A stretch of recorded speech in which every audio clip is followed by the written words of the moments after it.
Hello, you four. Welcome back. Well, that's not good, is it? Varjak's had a real dilemma.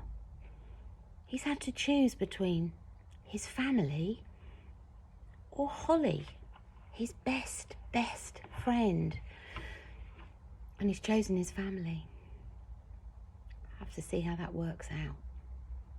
Chapter 31. That evening, Varjak dreamed. He dreamed he was walking by the Tigris. Date palms swayed in the cinnamon breeze. He looked up at those Mesopotamian stars, no longer so strange. They were part of him now, as he was part of this place. It was peaceful out here. It was home. However hard Jalal's teaching was, it wasn't as difficult as the real world with its decisions and dangers and failures. Jalal walked beside him. The knowledge that was lost is almost restored, he said. There is but one more skill. This, however, I cannot teach you. I can only tell you its name. As he spoke, Varjak wondered what the original Mesopotamian blue really thought of him. Jalal had never answered that question. Would the old cat be proud that Varjak had stood by his family? He'd faced a terrible choice, and he'd chosen the Mesopotamian blues.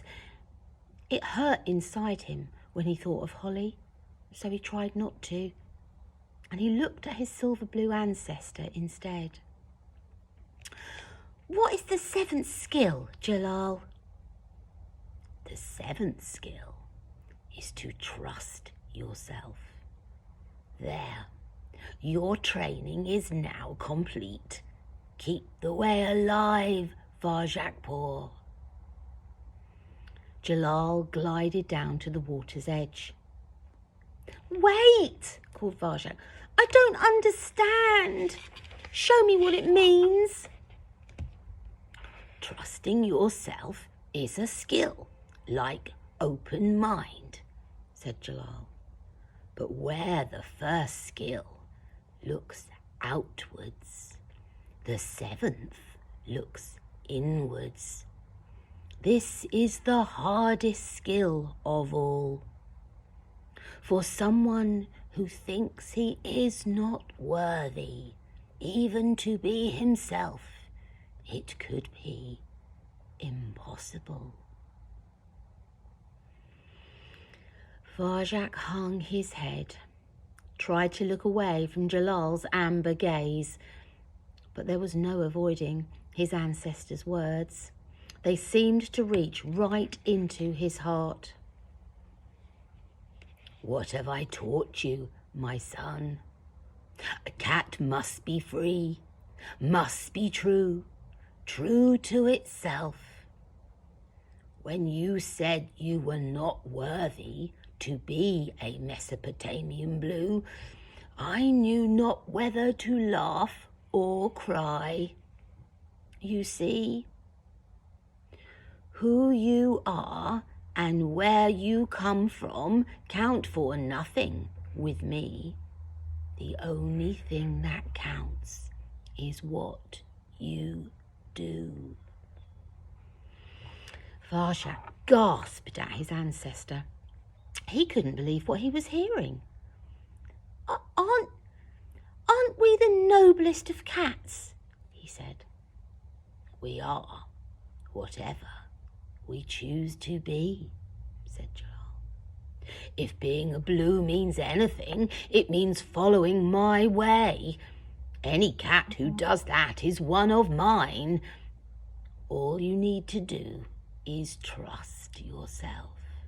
And I say you are worthy to be a blue.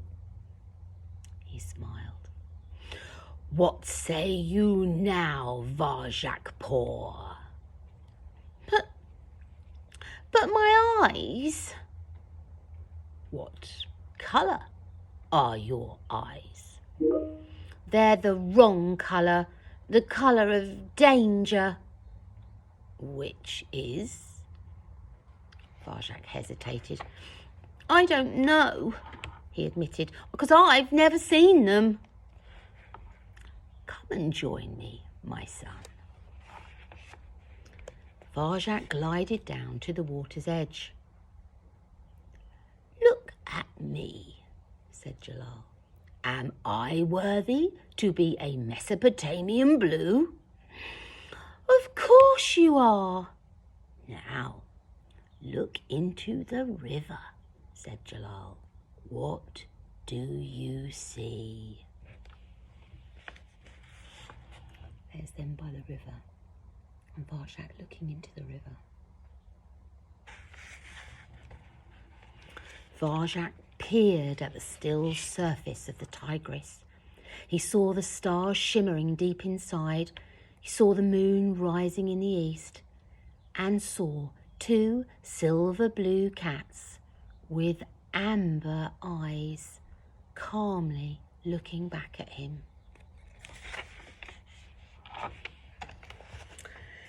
So what has Varjak just discovered about himself? Because we know how the family teased him all the time because his eyes were a different colour. But what's he just discovered? Listen up for the next chapter.